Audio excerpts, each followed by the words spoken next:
মা, বলছি ভাত হয়ে গেছে, এবার তরকারি কি করবো? ভাত ফুটে গেছে?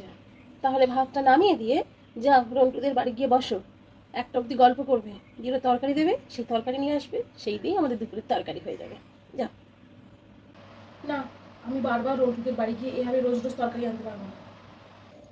ঠিক আছে, তুমি যদি রন্টুদের বাড়ি যেতে না পারো তাহলে মিনুদের বাড়ি যাও। আজকে দেখলাম ওর বাবা মুরগির মাংস এনেছে, যাও যাও মুরগির মাংসের তরকারি নিয়ে এসো। এই ভুট্টা এত কি তেজে হয়, হাত থেকে এক টাকাও গম না। আমি পারবো না। আপনার যদি ইচ্ছা হয় আপনি নিজে গিয়ে ওদের বাড়ি থেকে খাবার নিয়ে আসুন। ঠিক আছে, তোমায় যেতে হবে না। তুমি যদি যেতে না পারো তাহলে আমিই যাচ্ছি। আমি কি আজকে ওদের বাড়ি থেকে মাংসটা নিয়ে আসছি, দুপুরে আমার মাংস হয়ে যাবে। আর তুমি পারলে ভাতে জল ঢেলে লেবু মেখে লঙ্কা দিয়ে খেও। ঠিক আছে, যাও করতে হবে। ধুর বাবা, ভালো করে খেতেও দেয় না, ভালো লাগে না। ঠিক আছে, যাচ্ছি। এবার পথে এসো।